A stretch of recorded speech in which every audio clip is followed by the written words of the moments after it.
देखो तब भजन कीर्तन, घर में टिकना ही नहीं है ऐसे। अरे काकी जी, थोड़ी देर भगवान का नाम लेने में क्या बुराई है? तुम लोग नहीं जानती इसे, घर का सारा काम छोड़कर घूमने निकल जाती है। माँ जी, मैं सारा काम खत्म करके ही जाऊंगी, आपको कोई परेशानी नहीं होगी। हाँ हाँ, बहुत एहसान कर रही हो हम पर। शाम होते ही महिमा जल्दी जल्दी अपना सारा काम खत्म करती है। वो रसोई साफ करती है, रात का खाना बनाकर रखती है और फिर मंदिर में चली जाती है। उधर तुलसी लगातार बड़बड़ाती रहती है। भगवान जाने इस औरत को घर से बाहर जाने का इतना शौक क्यों है। अरे माँ, जाने भी दीजिए, थोड़ा मन बदल जाता है उसका, दिन भर घर में काम ही तो करती है। तुम हमेशा इसका पक्ष लेते हो, इसी वजह से सिर पर चढ़ी हुई है। ऐसे ही 1-2 दिन बीत जाते हैं। महिमा लगातार घर का काम करती रहती है, लेकिन अब उसकी उम्र और शरीर दोनों जवाब देने लगे थे। एक सुबह महिमा रसोई में काम कर रही होती है, तभी अचानक उसकी कमर में तेज दर्द उठता है। हे भगवान। उसके हाथ से बर्तन छूटकर नीचे गिर जाता है। आवाज सुनकर दोनों बेटे वहां आ जाते हैं। माँ, क्या हुआ? आप ठीक तो हैं? बेटा, मेरी कमर में बहुत तेज दर्द हो रहा है, अब मुझसे इतना काम नहीं होता। अरे माँ, बैठो आप यहाँ, आप इतना काम क्यों करती हो? हाँ माँ, अब आपकी उम्र हो गई है, आपको आराम करना चाहिए। आराम? इस घर में काम कौन करेगा बेटा? माँ, अब शादी कर लेना चाहिए, हमारी बहू आ जाएगी तो सब संभाल लेगी। हाँ, ये तो सही कहा तुमने। तभी रोहन थोड़ा शर्माने लगता है। माँ, मुझे एक लड़की पसंद है। अच्छा, कौन है वो? अरे पहले भाई की शादी होगी फिर तेरी, इतनी जल्दी क्या है तुझे? भैया, मेरी वाली बहुत अच्छी है, आप सबको पसंद आएगी। तभी गणेश ऑफिस से वापस घर आ जाते हैं। अरे भाई, क्या बातें हो रही हैं यहाँ पर? अरे पापा, मैंने माँ को बता दिया है कि मुझे एक लड़की पसंद है। इस घर में लव मैरिज नहीं होगी, हमारे खानदान में आज तक ऐसा नहीं हुआ। अरे माँ, अब जमाना बदल गया है, अगर लड़का लड़की एक दूसरे को पसंद करते हैं तो इसमें बुराई क्या है? मुझे ये सब बिल्कुल पसंद नहीं। दादी, वो लड़की बहुत संस्कारी है, उसका नाम सोनिया है। अच्छा बेटा, और उसके घर में कौन कौन है? अरे माँ, उसकी एक बड़ी बहन भी है, रत्ना। जब तक रत्ना दीदी की शादी नहीं होगी तब तक सोनिया की भी शादी नहीं हो सकती। अरे फिर तो एक काम करते हैं। क्या? पहले चिराग के लिए रत्ना को देख लेते हैं, अगर दोनों को एक दूसरे पसंद आ गए तो एक ही घर की दोनों बहुएं हमारे घर आ जाएंगी। अरे वाह, ये तो बहुत अच्छा रहेगा। सच में माँ? मतलब मैं और सोनिया शादी कर सकते हैं? हाँ बेटा, अगर सब ठीक रहा तो। चलो, कम से कम दोनों बहनें एक साथ रहेंगी तो घर भी संभल जाएगा। कुछ दिनों बाद पूरा परिवार रत्ना और सोनिया को देखने उसके घर जाता है। दरवाजा खुलते ही रत्ना सबके सामने आती है। उसने साधारण सा सूट पहना होता है और चेहरे पर हल्की मुस्कान होती है। चिराग पहली नजर में ही उसे देखता रह जाता है। कितनी शांत और प्यारी है। उधर रत्ना भी चिराग को देखकर हल्का सा मुस्कुरा देती है। आपने तो कहा था आपका परिवार बहुत सख्त है, लेकिन सब तो बहुत अच्छे हैं। और मैंने ये भी कहा था ना कि मेरी माँ सबसे अच्छी है। महिमा दोनों बहनों से प्यार से बातें करती है। बेटा, खाना बनाना आता है? जी आंटी, मुझे घर का सारा काम आता है, और मुझे भी माँ ने बचपन से सब सिखाया है। आजकल की लड़कियों को कहाँ कुछ आता है, लेकिन तुम दोनों तो बहुत अच्छी लग रही हो। कुछ देर बाद चिराग और रत्ना को अकेले में बात करने का मौका दिया जाता है। आपको ये रिश्ता पसंद है ना? जी, अगर आपको पसंद हूं तो। हाँ, मुझे तो पहली नजर में ही पसंद आ गई थी आप। उधर रोहन और सोनिया भी बहुत खुश होते हैं। देखा, मैंने कहा था ना सब अच्छा होगा। अब तो मैं जल्दी से इस घर की बहू बनना चाहती हूँ। कुछ ही देर में दोनों परिवार रिश्ता पक्का कर देते हैं और घर में खुशी का माहौल बन जाता है। आज इतने सालों बाद घर में इतनी खुशी आई है। अब हमारा घर सच में पूरा हो जाएगा। जल्दी से शादी की तैयारी शुरू करो। पूरा घर शादी की तैयारियों में लग जाता है। खरीदारी, गाने, डांस, हर तरफ खुशी खुशी होती है। कुछ ही दिनों बाद चिराग, रत्ना और रोहन और सोनिया की शादी बहुत धूमधाम से होती है। मंडप में दोनों जोड़ियां बेहद खुश नजर आती हैं। अब से आप दोनों 7 जन्मों के बंधन में बंध चुके हैं। विदाई के समय दोनों बहनें भावुक हो जाती हैं। माँ, अब हम जा रहे हैं, आप अपना ख्याल रखना। आखिरकार दोनों बहुएं एक साथ ससुराल पहुंचती हैं। घर को फूलों से सजाया गया होता है। महिमा आरती की थाली हाथ में लेकर दोनों बहुओं का गृह प्रवेश करवाती है। आओ बेटा, दाहिना पैर आगे रखकर इस घर में प्रवेश करो। आज से ये घर तुम्हारा अपना है। जी माँ जी। हमें इतना प्यार देने के लिए धन्यवाद माँ जी। दोनों बहुएं चावल से भरा कलश गिराकर घर के अंदर कदम रखती हैं। पूरे घर में खुशी का माहौल होता है। भगवान करे दोनों बहुएं इस घर को हमेशा खुशियों से भर दें। अरे अब तो घर में सच में रौनक आ गई है। अगले दिन दोनों बहुओं की पहली रसोई होती है। सुबह सुबह रत्ना और सोनिया तैयार होकर रसोई में पहुंच जाती हैं। दोनों मिलकर तरह तरह के स्वादिष्ट पकवान बनाने लगती हैं। सोनिया, तुम मिठाई बना लो, मैं बाकी खाना तैयार कर देती हूँ। ठीक है दीदी, आज सबको इतना अच्छा खाना खिलाएंगे कि सब हमारी तारीफ करते रह जाएंगे। कुछ ही देर में रसोई में स्वादिष्ट खाने की खुशबू पूरे घर में फैल जाती है। अरे वाह, कितनी अच्छी खुशबू आ रही है। लगता है मेरी बहुओं ने कमाल कर दिया। थोड़ी देर बाद दोनों बहुएं खाने की थालियां अच्छे से सबके सामने लगाती हैं। अरे भाई वाह, इतना स्वादिष्ट खाना तो मैंने सालों बाद खाया है। सच में दोनों बहुएं बहुत गुणी हैं। माँ, अब आपको ज्यादा मेहनत करने की जरूरत नहीं पड़ेगी। अब तो हम रोज ऐसा ही खाना खाएंगे। जी बिल्कुल, बस रोज तारीफ मिलनी चाहिए। इसके बाद मुंह दिखाई की रस्म शुरू होती है। मोहल्ले की सारी औरतें एक एक करके घर आने लगती हैं। अरे महिमा जी, आपकी दोनों बहुएं तो बहुत सुंदर हैं और कितनी संस्कारी भी लग रही हैं। सच में आपकी किस्मत खुल गई। यह मेरी तरफ से छोटी सी भेंट। बेटा हमेशा खुश रहो। धन्यवाद आंटी जी, आपने इतना प्यार दिया, यही बहुत है। सभी पड़ोसने दोनों बहुओं को ढेर सारे गिफ्ट देती हैं। कोई साड़ी देता है, कोई ज्वेलरी तो कोई पैसे। पूरा घर हंसी खुशी से भरा होता है। भगवान का लाख लाख शुक्र है जो मुझे इतनी प्यारी बहुएं मिली हैं। ऐसे कुछ दिन बीत जाते हैं। धीरे धीरे दोनों बहुएं पूरे घर को अच्छे से संभालने लगती हैं। कभी रत्ना रसोई संभालती तो कभी सोनिया सफाई और बाकी काम। दोनों मिलजुल कर घर को खुशियों से भर देती हैं। एक दिन रात को चारों अपने कमरे में बैठे बातें कर रहे होते हैं। रोहन, सबकी शादी के बाद लोग हनीमून पर जाते हैं, हम लोग कब जाएंगे? अरे मैडम, आपकी हर इच्छा पूरी होगी। रत्ना भी चिराग से वही बात करती है। चिराग, अगर आप कहें तो हम भी कहीं घूमने चल सकते हैं। बिल्कुल चलेंगे, मैं कल ही घर पर बात करता हूँ। अगले दिन दोनों बेटे घर में हनीमून की बात करते हैं। माँ, हम लोग कुछ दिनों के लिए घूमने जाना चाहते हैं। हाँ हाँ, क्यों नहीं। शादी के बाद थोड़ा समय साथ बिताना बहुत जरूरी होता है। बस जल्दी वापस आ जाना। और हमारे लिए भी कुछ अच्छा सा लेकर आना। कुछ ही दिनों बाद दोनों जोड़ियां शिमला के लिए निकल जाती हैं। वहां की खूबसूरत वादियां देखकर दोनों बहुएं बहुत खुश हो जाती हैं। वाह रोहन, यहाँ कितना सुंदर मौसम है। ऐसा लग रहा है जैसे हम किसी सपनों की दुनिया में आ गए हों। अरे अभी तो बहुत कुछ बाकी है मैडम। चिराग, देखिए ना, कितनी सुंदर बर्फ गिर रही है। तुमसे ज्यादा सुंदर नहीं है। चारों खूब मस्ती करते हैं। कभी बर्फ में खेलते, कभी कैफे में बैठकर बातें करते, तो कभी पहाड़ों के बीच फोटो खिंचवाते। सोनिया और रत्ना इंस्टाग्राम पर ढेर सारी फोटो अपलोड करती है। किसी फोटो में उन्होंने शॉर्ट ड्रेस पहनी होती है तो किसी में मॉडर्न जैकेट। उधर घर में बैठी महिमा मोबाइल पर उनकी तस्वीरें देख रही होती है। अरे वाह, मेरी बहुएं कितनी प्यारी लग रही हैं। कितने अच्छे अच्छे मॉडर्न कपड़े पहने हैं दोनों ने। सच में महिमा जी, आपकी बहुएं तो किसी हीरोइन से कम नहीं लग रही। बस भगवान इन्हें हमेशा खुश रखे। कुछ दिनों बाद दोनों जोड़ियां वापस घर लौट आती हैं। माँ जी देखिए, हमने आपके लिए शॉल खरीदी है और ये दादी माँ के लिए गर्म स्वेटर। अरे वाह, तुम लोगों ने तो हमारा भी ध्यान रखा। अब आए दिन दोनों बहुएं कभी मूवी देखने जाती तो कभी शॉपिंग करने। दोनों अच्छे से अच्छे कपड़े पहनकर निकलती। एक दिन सोनिया और रत्ना शॉपिंग करके वापस आती हैं। उनके हाथों में 2 बड़े बड़े बैग्स होते हैं। माँ जी देखिए, हमने कितनी सुंदर ड्रेस खरीदी है। और ये वाली ड्रेस तो बहुत महंगी थी, लेकिन बहुत प्यारी लगी, इसीलिए ले ली। सच में बहुत सुंदर है, तुम दोनों पर बहुत अच्छी लगेगी। महिमा उनकी बातें सुनते हुए मन ही मन सोचने लगती है, काश मैं भी कभी ऐसे कपड़े पहन पाती, कभी अपने लिए भी खुलकर जी पाती। लेकिन अगले ही पल महिमा फिर अपने भजन और पूजा में लग जाती है। सुबह मंदिर, दोपहर भजन कीर्तन और शाम को आरती। यही उसकी दुनिया बन चुकी थी। महिमा जी, आप तो हर समय भगवान में ही लीन रहती हैं। बस यही तो सुकून देता है मुझे। उधर दोनों बहुएं अपनी नई जिंदगी में खुश थी और महिमा उन्हें देखकर खुश होती थी, लेकिन उसके मन में कहीं न कहीं अपनी अधूरी इच्छाओं का दर्द अभी भी छिपा हुआ था। एक दिन दोनों बहुएं रसोई में खाना बना रही होती हैं। रत्ना सब्जी बना रही होती है और सोनिया आटा गूंथ रही होती है। तभी सोनिया डिब्बे खोलकर देखती है कि घर का राशन लगभग खत्म हो चुका है।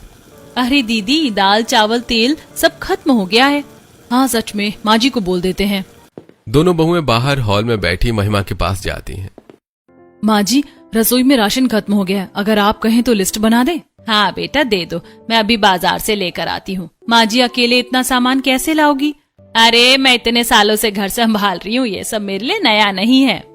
महिमा साड़ी का पल्लू सिर पर रखकर बाजार चली जाती है। वो राशन खरीद कर वापस घर लौट रही होती है कि तभी अचानक सामने से उसकी पुरानी सहेली प्रियंका अपनी बड़ी चमचमाती कार से उतरती है। अरे महिमा, ये क्या हाल बना रखा है तूने? महिमा अपनी साड़ी और घूंघट को ठीक करने लगती है। अरे नहीं, बस घर का काम करते करते ऐसे ही रहती हूँ।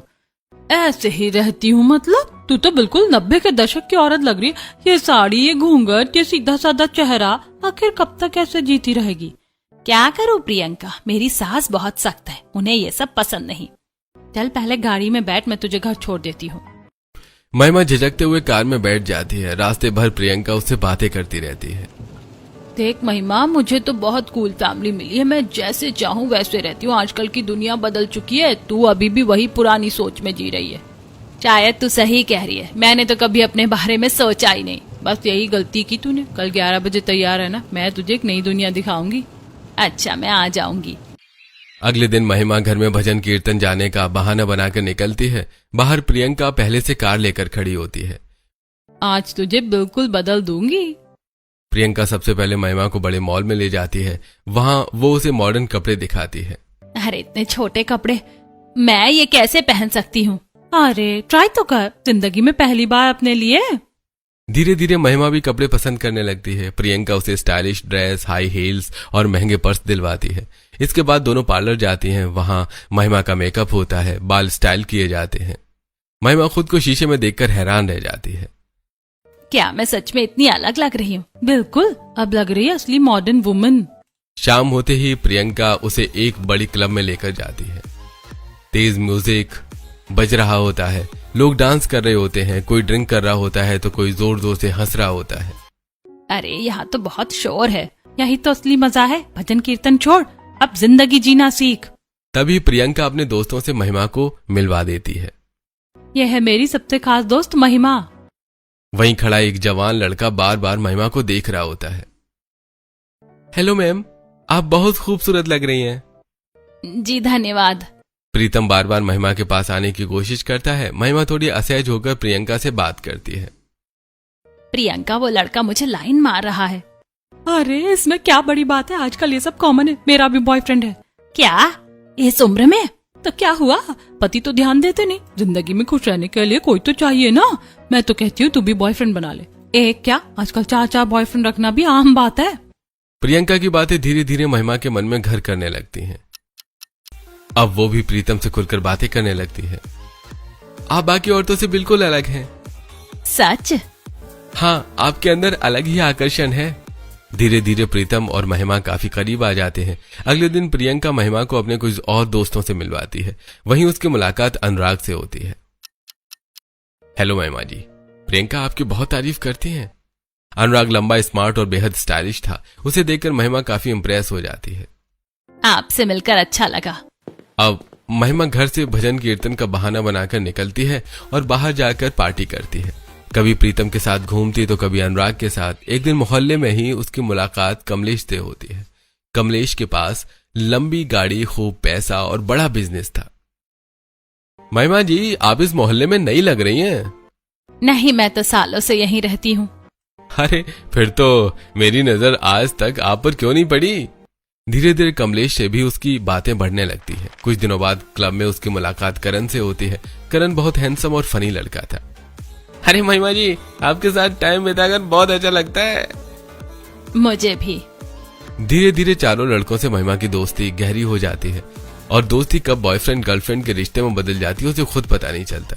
अब महिमा घर में आए दिन भजन कीर्तन का नाम लेकर बाहर निकल जाती। कभी प्रीतम के साथ डिनर करती, कभी अनुराग के साथ पार्टी, कभी कमलेश के साथ पिकनिक, तो कभी करण के साथ लॉन्ग ड्राइव पर चली जाती। एक दिन महिमा साधारण साड़ी पहनकर घर से निकलती है, लेकिन बाहर जाकर अनुराग के साथ बड़ी पार्टी करती है। रात को जब महिमा घर लौटती है तो उसके चेहरे पर काफी मेकअप होता है। ये देखकर दोनों बहुएं हैरान रह जाती हैं। माँ जी, आपके चेहरे पर इतना मेकअप, और आज तो आप बहुत अलग लग रही हो। अरे वो मेरी एक फ्रेंड है ना, पार्लर सीख रही है, उसी ने जबरदस्ती मेकअप कर दिया। लेकिन माँ जी आप सच में बहुत सुंदर लग रही हो। महिमा हल्का सा मुस्कुरा देती है। अब धीरे धीरे महिमा पूरी तरह बदलने लगी थी। पहले जहां वो दिन भर पूजा पाठ और घर के काम में लगी रहती थी, वहीं अब वो मौका मिलते ही अपने बॉयफ्रेंड से फोन पर बातें करने लगती। कभी मुस्कुराकर चैट करती तो कभी कमरे का दरवाजा बंद करके वीडियो कॉल पर बातें करती। एक दिन महिमा मोबाइल हाथ में लेकर रसोई में आती है, जहां रत्ना और सोनिया खाना बना रही होती हैं। सोनिया बेटा, ये इंस्टाग्राम कैसे चलाते हैं? इंस्टाग्राम? माँ जी आपको इंस्टाग्राम सीखना है? हाँ, वो आजकल सब चलाते हैं ना, तो मैंने सोचा मैं भी सीख लूं। अरे वाह माँ जी, ये तो बहुत अच्छी बात है, आइए हम सिखा देते हैं। दोनों बहुएं महिमा को इंस्टाग्राम चलाना सिखाने लगती हैं। माँ जी ये फोटो यहाँ पोस्ट होती है और यहाँ स्टोरी लगती है। अच्छा, और ये दिल वाला निशान क्या होता है? माँ जी उसे लाइक कहते हैं। अरे वाह, कितना मजेदार है ये सब। अब महिमा आए दिन फोन में बिजी रहने लगी। कभी किसी को स्माइली भेजती, कभी फोटो देखकर मुस्कुराने लगती। दोनों बहुओं को अब थोड़ा अजीब लगने लगा था। एक दिन रात को रत्ना और सोनिया अपने कमरे में बातें कर रही होती हैं। सोनिया, तुम्हें नहीं लगता कि माँ जी आजकल कुछ बदली बदली सी लगती हैं? हाँ दीदी, पहले तो माँ जी को मोबाइल पकड़ना भी पसंद नहीं था, अब हर समय फोन में लगी रहती है। लेकिन जो भी हो, उनके अंदर ये बदलाव अच्छा है। पहले तो दिन भर सिर्फ शिव भजन और कीर्तन में ही डूबी रहती थी, अब कम से कम खुश तो रहती है। हाँ, और आजकल तो माँ जी बड़ी स्टाइलिश भी लगने लगी है। उधर महिमा अब अपनी नई जिंदगी में पूरी तरह से खो चुकी थी। एक दिन वो प्रीतम के साथ घूमने निकलती है। प्रीतम उसे एक बड़े से मॉल में लेकर जाता है। महिमा जी, आज जो पसंद आए वो खरीद लेना, पैसों की चिंता मत करना। अरे नहीं नहीं, इतना खर्चा मत करो। आपके लिए तो सब कुछ कर सकता हूँ। महिमा ढेर सारी शॉपिंग करती है। महंगे कपड़े, पर्स, चश्मे और ज्वेलरी खरीदती है। दोनों साथ में कैफे में बैठकर बातें करते हुए खूब हंसते हैं। सच कहूँ प्रीतम, तुम्हारे साथ बहुत अच्छा लगता है। अरे क्योंकि मैं आपको खुश देखना चाहता हूँ। दूसरे दिन महिमा कमलेश के साथ एक बड़े से रिसोर्ट में जाती है। वहाँ स्विमिंग पूल के पास दोनों खूब मस्ती करते हैं। अरे महिमा जी, आपको देखकर कोई नहीं कहेगा कि आप 2 जवान बेटों की माँ हो। बस बस, ज्यादा तारीफ मत करो। अरे तारीफ नहीं, सच बोल रहा हूँ। महिमा पानी में बच्चों की तरह मस्ती करती है। उसकी हंसी रुकने का नाम नहीं ले रही थी। तीसरे दिन वो अनुराग के साथ मूवी देखने जाती है। महिमा ने छोटी मॉडर्न ड्रेस पहनी होती है, जिसमें वो बेहद सुंदर लग रही होती है। महिमा, आज तो तुम बिल्कुल फिल्म स्टार लग रही हो। अच्छा, इतनी भी तारीफ मत करो। मूवी के दौरान दोनों एक दूसरे को पॉपकॉर्न खिलाते हैं, बीच बीच में हंसते हैं और साथ में फोटो भी लेते हैं। मैंने कभी सोचा भी नहीं था कि मेरी जिंदगी में इतना बदलाव आएगा। चौथे दिन करण उसे पहाड़ों पर घुमाने ले जाता है। ठंडी हवाओं के बीच करण उसे ढेर सारे गिफ्ट देता है। ये घड़ी आपके लिए और ये परफ्यूम भी। अरे करण, इसकी क्या जरूरत थी? आपकी खुशी के लिए कुछ भी। महिमा अब अंदर ही अंदर बहुत खुश रहने लगी थी। वो मन ही मन सोचती है, इससे पहले मेरी जिंदगी ऐसी कभी नहीं थी। मेरे बॉयफ्रेंड मिलने के बाद जैसे मेरी जिंदगी ही बदल गई। प्रियंका सही कहती थी, 1 हो या 4 बॉयफ्रेंड बनाने में कोई हर्ज नहीं। वैसे भी मेरे पति कौन सा मुझे भाव देते हैं, मुझसे ठीक से बात तक नहीं करते। उसी रात महिमा सोचती है कि शायद एक बार उसे अपने पति से बात करने की कोशिश करनी चाहिए। वो अच्छे से तैयार होकर कमरे में जाती है। हल्का मेकअप, सुंदर साड़ी और खुले बालों में वो काफी सुंदर लग रही होती है। सुनिए जी, कैसी लग रही हूँ मैं? लेकिन गणेश उसकी तरफ देखता तक नहीं। वो करवट बदल कर सो जाते हैं। अरे मुझे सुबह जल्दी ऑफिस जाना है, लाइट बंद कर दो। महिमा का चेहरा उतर जाता है। सच में इन्हें तो मेरी कोई परवाह ही नहीं है। उधर तुलसी अब महिमा के बदले हुए व्यवहार से परेशान रहने लगी थी। जब देखो तब भजन कीर्तन, और अब तो बड़ा बन ठन के भी रहने लगी है। पहले कितनी सीधी सादी थी, पता नहीं बहू को क्या हो गया आजकल। मां रहने दीजिए, अगर वो खुश है तो आपको भी खुश होना चाहिए। नहीं, जरूर कुछ ना कुछ बात है। मुझे इसकी चाल ढाल बिल्कुल ठीक नहीं लग रही। उधर महिमा अब दोहरी जिंदगी जी रही थी। घर वालों के सामने संस्कारी और पूजा पाठ में डूबी हुई औरत, और बाहर अपने चारों बॉयफ्रेंड्स के साथ रंगीन जिंदगी जीती हुई एक नई महिमा। एक रात महिमा अपने बॉयफ्रेंड अनुराग के साथ क्लब से वापस लौटती है। उसने चमचमाती फैंसी ड्रेस पहनी होती है और चेहरे पर गहरा मेकअप होता है। घर के बाहर पहुंचते ही वो जल्दी जल्दी अंदर जाती है ताकि कोई उसे उस हालत में देख ना ले। हे भगवान, अगर किसी ने मुझे ऐसे देख लिया तो बड़ी मुसीबत हो जाएगी। वो जल्दी से अपने कमरे में जाकर कपड़े बदलती है और अपनी छोटी चमकीली ड्रेस को बेड के नीचे छुपा देती है। फिर साधारण साड़ी पहनकर ऐसे सो जाती है जैसे कुछ हुआ भी नहीं हो। अगली सुबह रत्ना कमरे की सफाई कर रही होती है।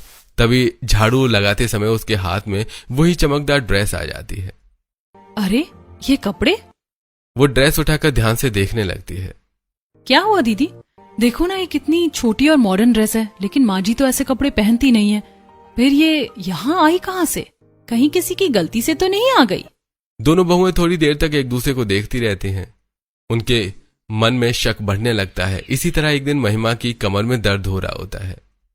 अरे सोनिया बेटा, जरा मेरी अलमारी से दर्द वाली क्रीम निकाल दो। जी माँ जी, अभी लाती हूँ। सोनिया अलमारी खोलती है, लेकिन क्रीम ढूंढते ढूंढते उसकी नजर अंदर रखे बड़े मेकअप बॉक्स पर पड़ती है, जहां ढेर सारी लिपस्टिक, फाउंडेशन, आई शेडो और महंगे परफ्यूम रखे होते हैं। अरे इतना सारा मेकअप! अब वो सामान देखकर हैरान रह जाती है। तभी महिमा कमरे में आ जाती है और अरे क्या देख रही